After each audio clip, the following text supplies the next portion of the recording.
हा. थोडस कॅमेराच थोडासा व्यवस्थित कर बरं.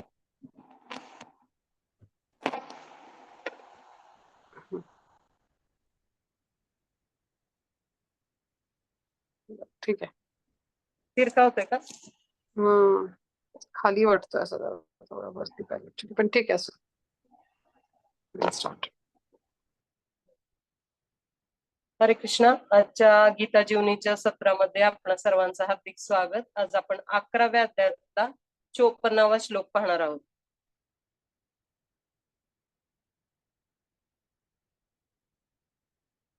भक्त्यात्मन्नया शक्य अहमेवाविधोऽर्जुन ज्ञातुं द्रष्टुं च तत्त्वेन प्रवेष्टुं च परन्तप. हे अर्जुना, मी जसा तुझ्या समोर उभा आहे तसे मला केवळ अनन्य भक्ती योगाने जाणणे शक्य आहे आणि या प्रकारे मला साक्षात पाहता येते. केवळ याच मार्गाने तू माझ्या रहस्यमय तत्वात प्रवेश करू शकतोस.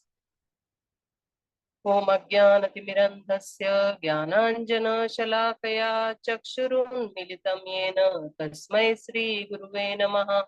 श्रीचैतन्य मनोभीष्टं स्थापितं येन भूतले स्वयं रूप कदा मह्यं ददाति स्वपदान्तिकं. वन्देऽहं श्रीगुरुं श्रीयुतापदकमलं श्रीगुरून् वैष्णवांश्च श्रीरूपं साग्रजातां सहगण ललिता श्रीविशाखान्वितांश्च. हे कृष्ण करुणा सिंधु दीनबंधु जगत्पते गोपेश गोपिका कांत राधाकांत नमोस्तुते. तप्त कांचन गौरांगी राधे वृंदावनेश्वरी वृषभानुसुते देवी प्रणमामि हरिप्रिये. वाञ्छाकल्पतरुभ्यश्च कृपा सिन्धुभ्य एव च पतितानां पावनेभ्यो वैष्णवेभ्यो नमो नमः. हरे कृष्णा कृष्णा कृष्णा हरे हरे, हरे राम राम राम हरे हरे.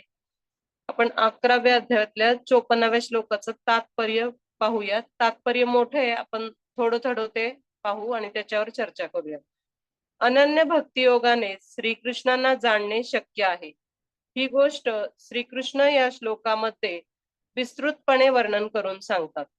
कारण यामुळे तर्काने भगवद्गीता जाणण्याचा प्रयत्न करणारे अनधिकृत भाष्यकार जाणू शकतील की ते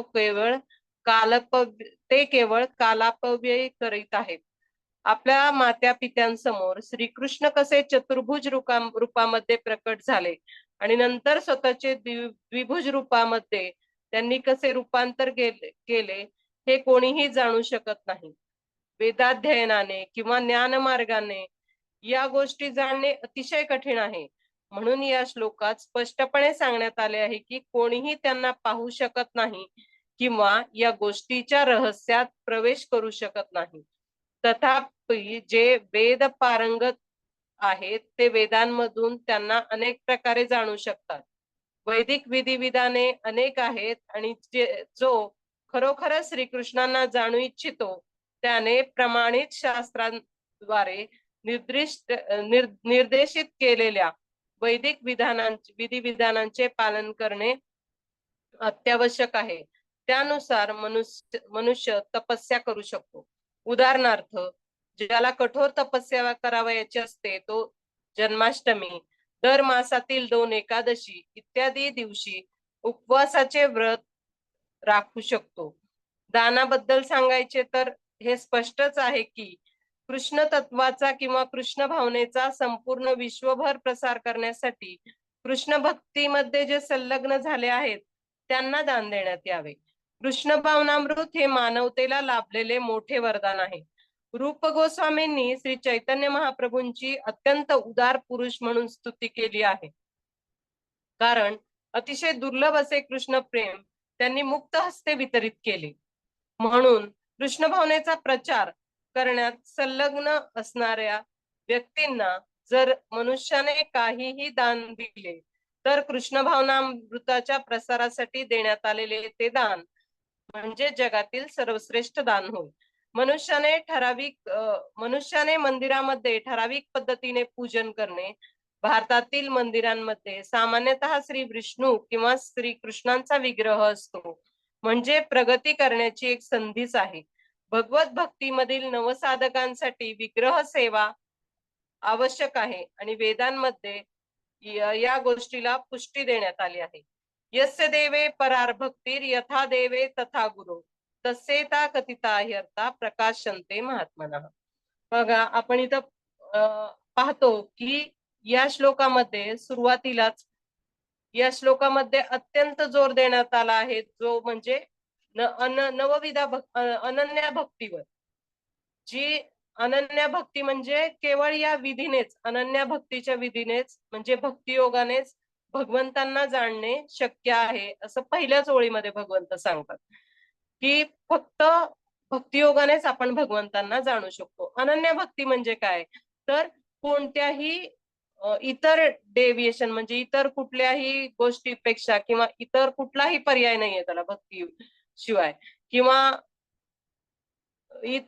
फक्त केवळ आणि केवळ भगवान श्रीकृष्णांची भक्ती करणे हा एकच, आणि तीही हेतुरहित कोणत्याही हेतूशिवाय भक्ती करणे हाच भक्तियोगानेच आपण भगवंतांना जाणू शकतो. ते इथं सांगतात की भगवद्गीतेवर भाष्य करणारे अनेक भाष्यकार आहेत, परंतु ते केवळ वेळेचा अपव्यय करत आहेत असं सांगून ते भगवंत कसे चतुर्भुज रूपात प्रकट झाले की त्यांच्या आई वडिलांसमोर, किंवा परत कसे द्विभुज रूपात प्रकट झाले हे आपण जाणू शकत नाही. आणि वेदांचा अध्ययन करून सुद्धा आपण भगवंतांना जाणू शकत नाही. ते जाणणं अत्यंत कठीण आहे. ते जाणण्यासाठी ज्यांना हे भगवंतांना जाणायचंय त्यांनी प्रमाणित शास्त्रांच्या आधारे गुरूंच्या मार्गदर्शनाखालीच आपण भगवंतांना जाणू शकतो. आणि त्याच्यासाठी या परिच्छेदामध्ये सांगितलंय की, या श्लोकामध्ये सांगितलं की तपस्या केली पाहिजे. तर तपस्या कोणती सांगितली, तर एकादशी किंवा जन्माष्टमी यासारख्या दिवशी उपवास केला पाहिजे. आता एकादशी म्हणजे काय, तर हरिवासर म्हणजे भगवंतांशी आपण त्या दिवशी वास करावा, म्हणजे भगवंतांबरोबर वास करावा, म्हणजे भगवंतासोबत तो दिवस घालवावा, त्यालाच हरिवासर म्हणजेच एकादशी असं म्हटलं आहे.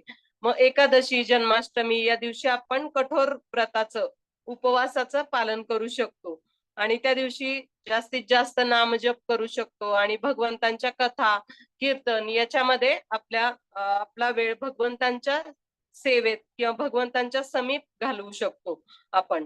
तर आणि इथं या परिच्छेदात सांगितलंय की दान केलं पाहिजे.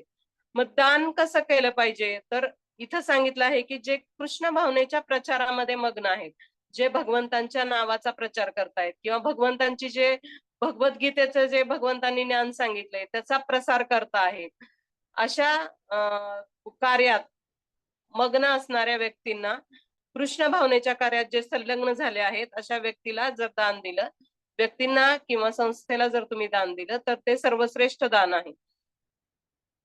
रूप गोस्वामी चैतन्य महाप्रभूंची उदार पुरुष म्हणून स्तुती करतायत, कारण जे हरिनाम आहे, जे दुर्लभ होतं त्या हरिनामाचा चैतन्य महाप्रभूंनी जारे देखो तारे कहो कृष्ण उपदेश, म्हणजे जो कोणी दिसेल, जातीचं बंधन नाही, कुठल्या समाजाचं बंधन नाही, तर हे हरिनाम ज्याद्वारे आपल्याला भगवंतांची प्राप्ती होणार आहे ते हरिनाम सहज सुलभ चैतन्य महाप्रभूंनी आपल्याला उपलब्ध करून दिले, म्हणून त्यांना उदार पुरुष असं वर्णन केलं आणि मुक्त हस्ते त्यांनी हे हरिनाम सर्वांना वितरित केलं आहे.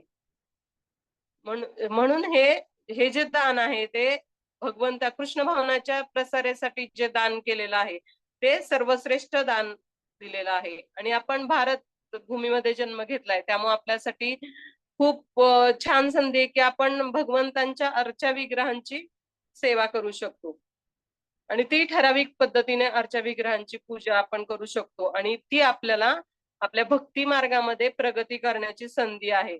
ज्यामुळे आणि ही नवसाधकांसाठी ही विग्रह सेवा अत्यावश्यक आहे, कारण आपण भगवंतांना एका रूपात पाहू शकतो आणि जेव्हा आपण भगवंतांना एका रूपात पाहतो तेव्हा आपलं भगवंतांच्या चरणकमलांप्रती आपलं आकर्षण निर्माण होतं आणि आपण त्यांच्या भक्ती योगामध्ये स्थिर होण्यास मदत होते किंवा आपलं मन स्थिर होण्यास, त्यांच्या नामामध्ये रुची येण्यास आपल्याला मदत होते. त्यामुळं विग्रह सेवा ही अत्यावश्यक आहे. आता बघा, इथं आपण अनन्य भक्तीविषयी बोलतोय की जेव्हा केवळ कोणताही दुसरा इतर मार्ग न ठेवता किंवा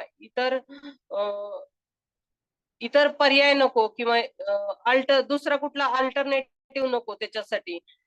काही व्यक्तींचं असं असतं बघा की भगवंतांची पूजा पण करतात आणि देवतांवर पण त्यांचा विश्वास असतो.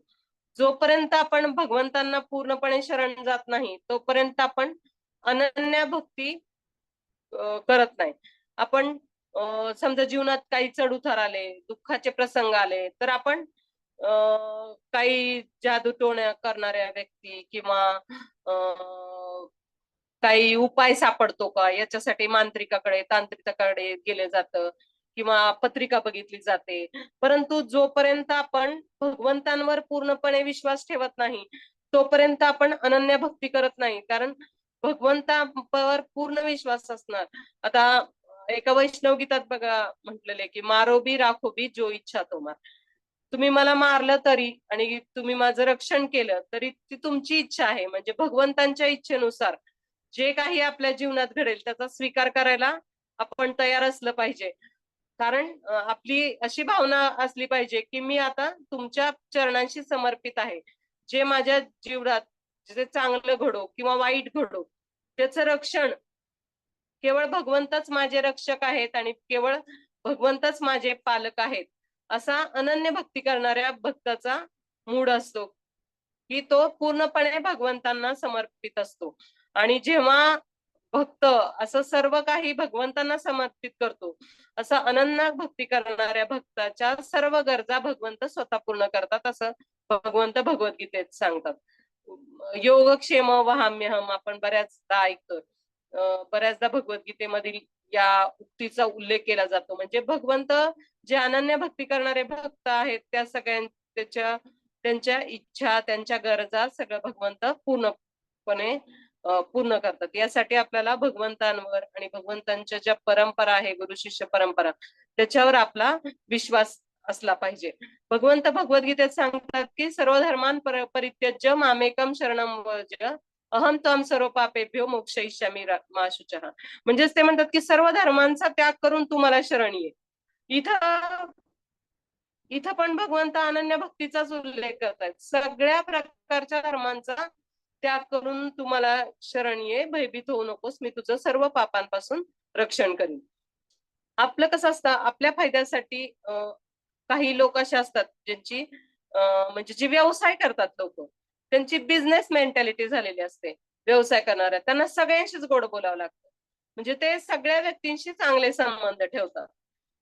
पण भक्तीत असं नाही. भक्तीमध्ये केवळ भगवंतांशी संबंधित वस्तू, भक्त यांच्याशी विषयी आपल्याला प्रेम असायला हवं आणि त्यांच्याशी आपण प्रेममय सेवा केली. केवळ कृष्ण हेच पूर्ण पुरुषोत्तम भगवंत आहेत असं म्हणून आपण भगवंतांची सेवा करायला पाहिजे. नाहीतर असं असतं, काही तरुण मुली असतात की पतींची प्राप्ती व्हावी म्हणून कोणत्या देवतांची उपासना करतात किंवा सोमवार ह्या देवाचा, मंगळवार त्या देवाचा, मंगळवार देवीचा, शनिवार मारुतीचा, असं म्हणून वेगवेगळ्या देवतांची उपासना करण्यास व्यस्त असतात सर्वजण. परंतु म्हणजे ही बिझनेस मेंटॅलिटी आहे की तुम्ही मला हे द्या, मग त्यात आपण भगवंतांना मग मी तुम्हाला हे देईन, असं बिझनेस मेंटॅलिटी त्याच्यामध्ये राहते. परंतु जेव्हा आपण अनन्य भावाने जेव्हा भगवंतांना समर्पित होऊ तेव्हाच भगवंत आपल्याला दर्शन. अनन्य भक्तीने काय होतं, तर अनन्य भक्तीनं 3 गोष्टी होऊ शकतात. अनन्य भक्तीमध्ये आपण भगवंतांना जाणू शकतो. दुसरं म्हणजे आपण भगवंतांना पाहू शकतो, भगवंतांचं तत्व जाणू शकतो किंवा जे भगवंतांच्या जे कृष्ण भावनेचं जे ज्ञान आहे ते जाणू शकतो किंवा भगवंतांचं ममत्व आपण जाणू शकतो किंवा आणि शेवटी मध्ये आपण भगवंतांच्या धामात प्रवेश करतो. हे आहेत अनन्य भक्तीने आपण काय हे करू शकतो. त्यामुळं भगवंतांचं दर्शन जर घ्यायचं असेल तर अनन्य भक्ती मार्गाने, भक्ती योगाने भगवंतांना समर्पित झालं पाहिजे. आणि जो अनन्य भक्ती करतो त्याला भगवंत सांगतात की मी सहज प्राप्त आहे.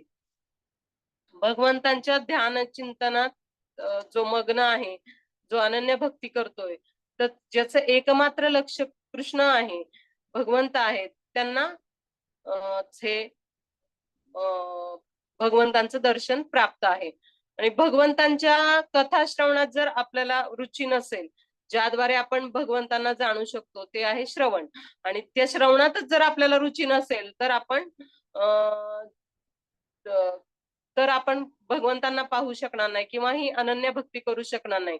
आणि असं श्रवण मग व्यर्थ आहे. तर आपण जाणलं पाहिजे की आपले सर्व जे आहेत ते भगवंत आहेत. त्यामुळं सर्व काही भगवंत पाहतात. इथं अर्जुन बघा, अर्जुन भगवंतांच्या इच्छेसाठी अगोदर अर्जुन युद्ध करायला तयार नव्हता, परंतु जेव्हा भगवंतांनी त्याला ज्ञान दिलं तेव्हा सर्व काही त्यागून, म्हणजे त्याला त्याच्या चुलत भावांना, त्याच्या आजोबांना, त्याच्या आप्त नातेवाईकांना सगळ्यांना मारायचं होतं, पण भगवंतांच्या इच्छेखातर तो युद्ध करण्यास तयार झाला. त्यामुळे भगवंतांनी त्यांना श्यामसुंदर रूप दाखवलं किंवा हे द्विभुजधारी रूप दाखवलं. आणि विश्वरूप दर्शन सुद्धा अर्जुनाला झालं. का तर भगवंतांच्या इच्छेखातर तो सर्व काही त्याग करण्यास तयार झाला. इथं आपण वेदांचा पण उल्लेख पाहिला की ज्याच्यामुळं वेदांद्वारे पण आपण भगवंतांना वैदिक विधिविधानांचे पालन केले तर आपण भगवंतांना जाणू शकतो. पण वेदांनी जाणण्यापेक्षा हा भक्तियुगाचा मार्ग अत्यंत सोपा आहे. कारण काही ज्ञानी लोक बघा संस्कृत श्लोकांचे भाषांतर करतात आणि ते त्यांना वाटतं की आपण किती हुशार आहोत, पण याद्वारे ते भगवंतांना जाणू शकतील, प्राप्त करू शकतील का? तर नाही. भगवंतांना जाणण्यासाठी जसं या श्लोकात सांगितलंय तसं वेगवेगळ्या तपस्या कराव्या लागतील. एकादशी, जन्माष्टमी व्रत किंवा 4 नियमांचं पालन करणं, मांसाहार करणार नाही किंवा केवळ जुगार खेळणार नाही, परस्त्री पुरुष संग करणार नाही, अशा वेगवेगळ्या नियमांचं पालन करून आपण भगवंतांना अनन्य भक्तीद्वारे जाणू शकतो. पुढचं पाहूयात आपण. यस्य देवे परार भक्तीर यथा देवे तथा गुरु तस्यैते कथिता ह्यर्था प्रकाशन्ते महात्मनः. ज्या मनुष्याकडे अनन्य भगवत भक्ती आहे आणि त्याला अढळ दृढ विश्वास असणाऱ्या आध्यात्मिक गुरुद्वारे ज्याला मार्गदर्शन प्राप्त झाले आहे त्याला साक्षात्काराद्वारे भगवत दर्शन होऊ शकते. तर्काने मनुष्य श्रीकृष्णांना जाणू शकत नाही. ज्याने प्रमाणित आध्यात्मिक गुरूंच्या मार्गदर्शनाखाली वैयक्तिक प्रशिक्षण घेतले नाही त्याला कृष्ण तत्वाचे प्रारंभिक ज्ञान देखील होणे अशक्य आहे. या श्लोकाद्वारे तू या शब्द विशेष रूपाने योजलेला आहे. या शब्दावरून दर्शविले आहे की श्रीकृष्णांना जाणण्यासाठी इतर कोणताही मार्गाचा अवलंब किंवा विधान करता येत नाही किंवा इतर कोणताही मार्ग सफलही होऊ शकत नाही. बघा, इथं आपल्याला स्पष्टपणे सांगितलंय की इतर कोणताही मार्ग नाहीये भगवंतांना जाणण्याचा, आणि एक मार्ग जो त्यांनी सांगितलाय की आध्यात्मिक गुरुद्वारे त्याला मार्गदर्शन प्राप्त झाले पाहिजे. आणि आध्यात्मिक गुरुद्वारे जर मार्गदर्शन प्राप्त होत असेल, कारण आपण तर्काने भगवान श्रीकृष्णांना जाणू शकत नाही.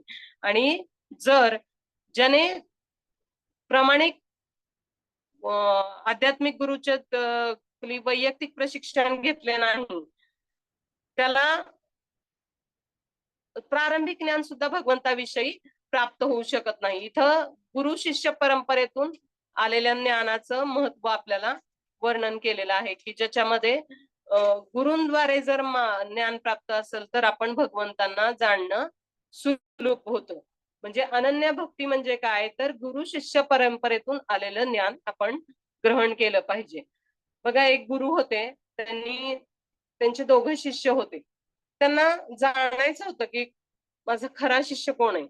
तर त्यांनी दोघांना 2 बी दिले आणि ते म्हणाले की तुम्ही हे 2 बी घेऊन जा आणि ज्याचं रोप आधी येईल त्याला मी माझा शिष्य बनवेन किंवा त्याला मी ज्ञान देईन. या दोन्ही गोष्टी ते सांगतात. आणि मग दोघ जण घेऊन जातात. एक शिष्य जो असतो तो बी बघतो, ते कसलं एका जणाला विचारतो, तो जो सांगतो की हे तुळशीचं बी आहे. मग तो 4-5 दिवस वाट पाहतो आणि एका नर्सरीमध्ये जाऊन तुळशीचं एक रोप घेऊन येतो आणि गुरूंकडे जातो. हे बघा, तुम्ही दिलेल्या बीचं पासून हे छान रोप आलंय मला, माझ्याकडे मी पालन पोषण केलं आणि हे रोप तयार झालंय. दुसरा शिष्य आहे, तो 7-8 दिवस वाट बघतो, पण त्याला एक अंकुरही येत नसतो. आणि मग तो तसंच ते बी घेऊन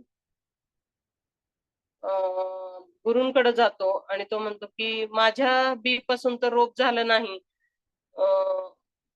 माझी मी निष्फळ ठरलोय भक्ती करण्यात आणि त्यामुळं आता माझं कसं होईल. मग गुरु सांगतात की मी तुम्हाला उकडलेल्या बिया दिल्या होत्या, त्याच्यापासून रोप निर्माण होणं शक्यच नव्हतं. आणि हे ऐकल्यानंतर मात्र जो पहिला आहे तो मान खाली घालतो, त्याला आपली चूक लक्षात येते. परंतु मग दुसऱ्या भक्ताला मात्र ते ज्ञान प्रदान करतात. म्हणजे आपण या गोष्टीवरून आपण शिकू शकतो की पहिल्याला गुरुप्रती श्रद्धा नव्हती आणि पटकन आपले गुरु आपली परीक्षा घेत असतील हेही त्याच्या लक्षात येत नाही आणि गुरूंप्रती श्रद्धा नसल्याने तो अनन्य भक्ती प्राप्त करण्यास सफल झाला नाही. पण दुसरा जो त्यांचा शिष्य आहे तो भक्ती करण्यास भक्ती म्हणजे गुरु करून ज्ञान प्राप्त करण्यास, गुरूंकडून जर आपल्याला ज्ञान प्राप्त करायचं असेल तर आपण नम्र असलं पाहिजे आणि गुरूंच्या प्रत्येक आदेशाचं आपण काटेकोरपणे पालन केलं पाहिजे. आणि हे पालन केल्यामुळेच दुसरा शिष्य आहे तो गुरूंकडून कृपा प्राप्त ठरला. श्रीकृष्णांची द्विभुज आणि चतुर्भुज रूपे ही अर्जुनाला दाखविण्यात आलेल्या विश्वरूप रूपाला पूर्णतया भिन्न आहेत. विश्वरूपाहून चतुर्भुज नारायण रूप आणि द्विभुज कृष्ण रूप ही शाश्वत आणि दिव्य आहेत. तर अर्जुनाला प्रकट केलेले विश्वरूप हे अस्थायी आहे. सुदुर्दशम, पाहण्यास कठीण हा शब्द सुचवितो. यापूर्वी कोणीच हे विश्वरूप पाहिले नव्हते. तो असेही सुचवतो की भक्तांसाठी विश्वरूप दाखवणे आवश्यक नव्हते. अर्जुनाच्या विनंतीवरून श्रीकृष्णांनी आपले विश्वरूप प्रकट केले होते, जेणेकरून भविष्य काळात जर एखाद्याने स्वतःला परमेश्वराचा अवतार म्हणून घोषित केले, प्रस्तुत केले, तर लोक त्याला आपले विश्वरूप दाखवण्यास सांगू शकतील. मग इथं सांगितलं की द्विभुज रूप आणि श्याम सुंदर रूप जे भगवंतांचं, चतुर्भुज नारायण रूप आणि द्विभुज कृष्ण रूप हीच शाश्वत आणि दिव्य आहेत. खर तर विश्वरूप दाखवण्यासाठी भक्तांसाठी गरज नाहीये, पण भविष्यात जर कोणी स्वतःला भगवंत म्हणून घोषित करत असेल तर त्याला आपण विश्वरूप दाखवण्यास सांगून त्याचा पर्दाफाश आपण सहज करू शकतो. यासाठी भगवंतांनी या विश्वरूपाचं दर्शन येथे घडवलंय हे सांगितले. पूर्वीच्या श्लोकामध्ये वारंवार न हा शब्द दर्शवतो की वेद पारंगत विद्वान अशा उपाधींमुळे मनुष्याने अहंभाव ठेवू नये. त्याने कृष्ण भक्तीचा स्वीकार करणे आवश्यक आहे. त्यानंतरच केवळ तो भगवद्गीतेवर टीका करू शकतो. जो कृष्ण भक्त आहे, जो भगवंतांचा भक्त आहे, तोच भगवद्गीतेवर टीका करू शकतो. श्रीकृष्ण विश्वरूपाहून चतुर्भुज नारायण रूपामध्ये व नंतर स्वतःच्या स्वाभाविक द्विभुज रूपामध्ये स्वतःचे रूपांतर करतात. यावरून दर्शविले जाते की चतुर्भुज रूपे आणि वेदांमध्ये वर्णिलेली सर्व रूपे ही श्रीकृष्णांच्या मूळ द्विभुज रूपातून प्रकट झालेली आहेत. श्रीकृष्ण हे सर्व प्रकट रूपांचे उद्गम आहेत. या रूपांवरून श्रीकृष्णांचे रूप हे भिन्न आहे, तेव्हा निर्विशेष ब्रह्मज्योतीबद्दल तर बोलायलाच नको. श्रीकृष्णांच्या चतुर्भुज रूपांविषयी सांगावयाचे तर स्पष्टपणे सांगण्यात आले आहे की श्रीकृष्णांसमान असणारे श्रीकृष्णांचे चतुर्भुजधारी रूपही हे रूप महाविष्णू म्हणून जाणले जाते आणि हे महाविष्णू कारणोदशाही सागरामध्ये पहुडलेले आहेत आणि त्यांच्या श्वासोच्छ्वासाबरोबर असंख्य ब्रह्मांडे प्रकट होत असतात आणि लोप पावत असतात. भगवंतांचे विस्तारित रूप आहेत.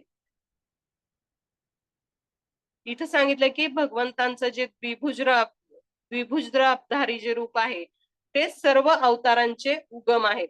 म्हणजे चतुर्भुजधारी रूप सुद्धा भगवंतांचे या द्विभुजधारी रूपापासूनच उद्गम पावतं. म्हणजे सर्व रूपांचा स्त्रोत हे भगवंतांचं द्विभुजधारी रूप आहे. इथं ब्रह्मसंहितेत सांगितल्याप्रमाणे यस्यैक निश्चित कालमथावलंब्य जीवन्ति लोम विलजा जगदन्दनाथा विष्णुर्महानसहि इह यस्य कला विशेषो गोविंदमादि पुरुषम तमहं भजामी. ज्या महाविष्णूंच्या केवळ श्वासोश्वासाबरोबर असंख्य ब्रह्मांडे प्रकट होत असतात आणि लोप पावत असतात, तो महाविष्णू सुद्धा श्रीकृष्णांचे विस्तारित रूप आहे. म्हणून मी सर्व कारणांचे कारण श्री कृष्ण गोविंद यांना सादर वंदन करतो.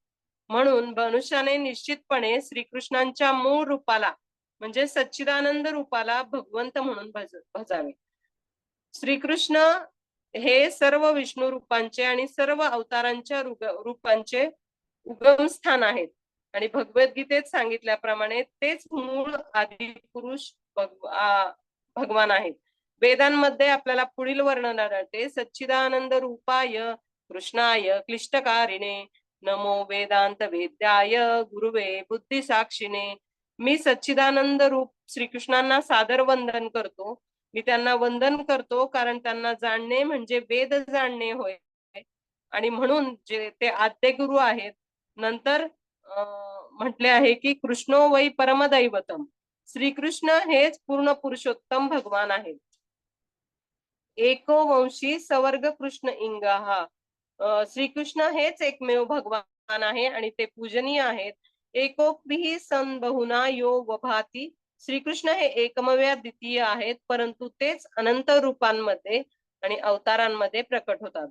ब्रह्मसंहितेत असे म्हटले आहे की ईश्वरा परम कृष्णा सच्चिदानंद विग्रह अनादिरादि गोविंद सर्व कारण कारणम. श्रीकृष्ण हे परमेश्वर आहेत आणि त्यांचा विग्रह सच्चिदानंद आहे.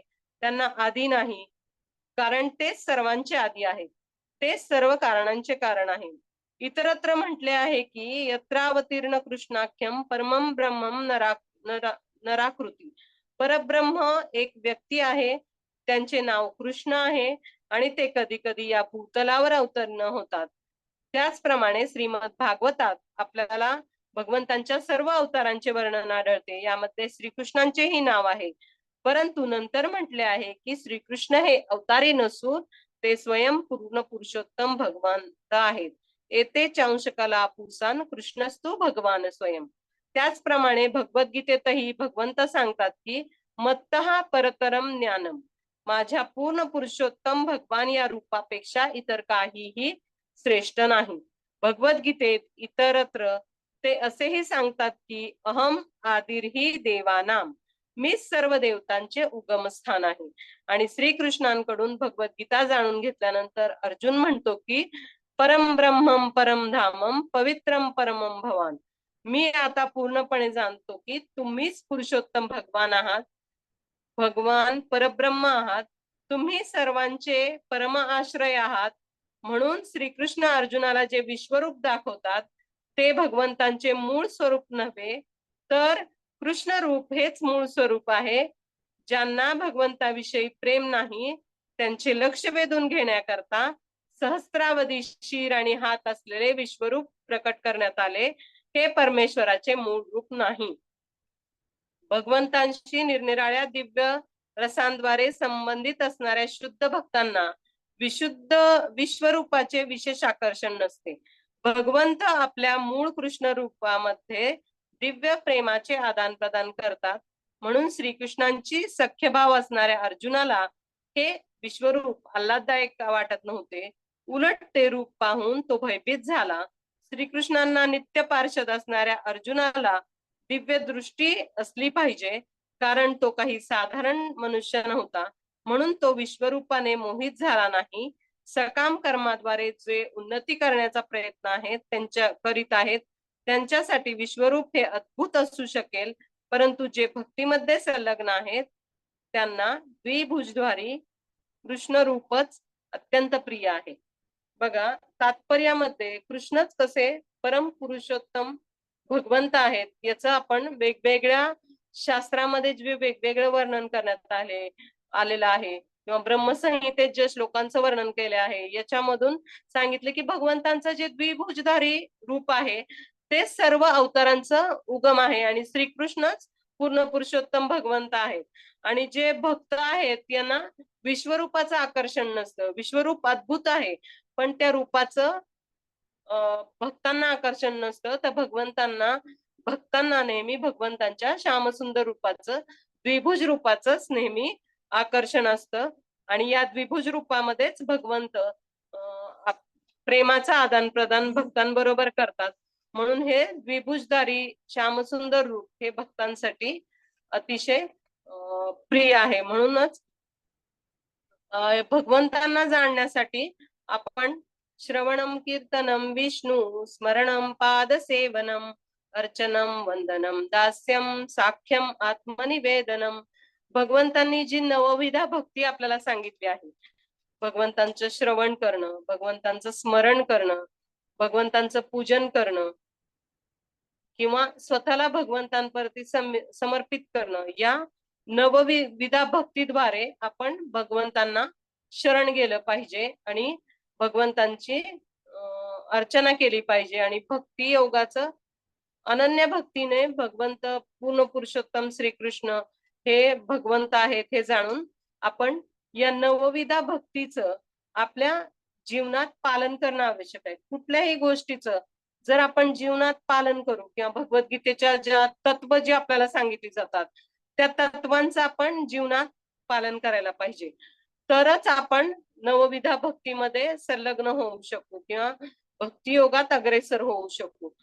त्यासाठी आपण भगवंतांच्या नामाचं उच्चारण केलं पाहिजे. हरे कृष्णा कृष्ण कृष्ण हरे हरे, हरे राम हरे राम, राम राम हरे हरे. म्हणजे जर आपण भगवंतांच्या नामाचं स्मरण केलं, उच्चारण केलं, नामजप केला, तरच आपल्याला भगवंतांचे रूप आणि भगवंतांच्या लीलांचं स्मरण होऊ शकेल. त्यासाठी आपल्याला भगवंतांशी रिलेटेड प्रॅक्टिकल सेवा करायला हव्यात. म्हणजे भगवंतांची ज्या रिलेटेड सेवा आहेत, समजा आपल्या मंदिरामध्ये वेगवेगळ्या सेवा आहेत, भगवंतांसाठी भोग बनवला जातो किंवा भगवंतांसाठी हार बनवले जातात किंवा भगवंतांच्या मंदिराचं मार्जन करणं, ज्या छोट्या छोट्या सेवा आहेत त्याचं आपण पालन करायला हवं. या श्लोकात सांगितल्याप्रमाणे जन्माष्टमी, एकादशी या दिवशी आपण पूर्ण दिवस उपवास करायला पाहिजे, तपश्चर्या केली पाहिजे आणि भगवंतांच्या निकट जाण्याचा प्रयत्न केला पाहिजे. त्यासाठी आणि अजून एक सांगितलं की इथं या श्लोकामध्ये आपण ऐकलं की सर्वश्रेष्ठ दान कोणतं, तर जे भगवंतांच्या नावाचा प्रचार करतात, भगवंतांचं ज्ञान प्रसारित करत आहेत, नामाचा प्रचार करत आहेत आणि भगवंतांच्या भगवंतांची ग्लोरीज सगळीकडे पोहोचवण्यासाठी जे प्रयत्नशील आहेत अशा व्यक्तींना दान दिले पाहिजे आणि भगवंतांच्या भक्तीत संलग्न राहिले पाहिजे. आणि भगवंत हे पूर्ण पुरुषोत्तम भगवंत आहेत, श्रीकृष्ण हेच पूर्ण पुरुषोत्तम भगवंत आहेत हे जाणून जे भगवंतांनी भगवद्गीतेत सांगितलं आहे की सर्व धर्मान परित्यज्य मामेकम शरणम भज अहम त्वाम सर्व पापेभ्यो मोक्षयिष्यामि मा शुचः, या श्लोकावर निर्भर राहून, पूर्णपणे भगवंतावर निर्भर राहून आपण भगवंतांच्या नामाचा जप केला पाहिजे. हरे कृष्ण. कुणाला काही प्रश्न असतील तर विचारू शकता. माताजी सेटिंग येस येस येस करते. हरी बोल. थँक्यू व्हेरी मच माधुरी भक्ती माताजी. आजचा क्लासमध्ये मी नेहमीप्रमाणे स्टोरी पण होते आणि असं जाणवलं की स्ट्रॉंग संस्कृत असलेल्या माताजींकडनं पण ऐकतोय. खूप छान श्लोकाज आणि भरपूर श्लोकाज. Thank you so much. मी सेटिंग चेंज करते. कोणाला काही प्रश्न असतील तर प्लीज विचारा.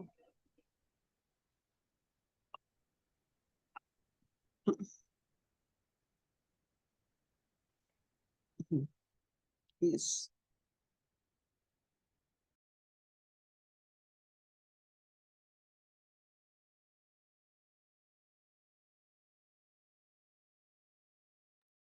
तुला काही प्रश्न कमेंट्स असतील तर विचारा. आता जरा हरे सुट्ट्या कृष्ण. संपा. हरे कृष्ण माताजी, दंडवत प्रणाम. खूप खूप छान श्लोक, एकदम श्रवणीय, श्रवणच करावं असं वाटतं. Yes, thank you. तुम्ही पेन मध्ये थँक्यू. हा, पेन मधून. जर तुमच्या इथे बाकी पण मेसेजेस फॉरवर्ड करा की लाईक ह्याचे किंवा आपल्या ग्रुपला जॉईन Join व्हायचं. आता जरा करण्यासाठी. सुट्ट्या संपत हा, आल्यात ना, आता जरा जास्तीत जास्त हा. लोकांपर्यंत पोहोचायचा प्रयत्न करू, है ना. बरोबर, ठीक आहे, ओके. थँक्यू. थँक्यू. हरे कृष्ण माताजी. हरे कृष्ण.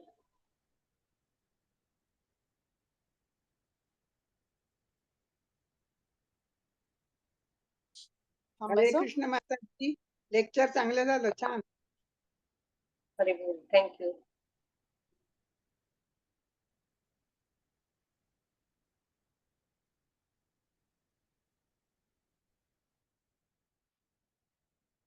थांबूयात माताजी. Yes yes, okay, thank you. उद्या दुपारी 2 वाजता सगळ्यांनी जॉईन व्हा. उद्या 55व्या श्लोकावर आनंदगोपी माताजींचं लेक्चर आहे, तर सर्वांनी जॉईन व्हा. हरे कृष्ण. थँक्यू. थँक्यू रसिका माताजी. थँक्यू.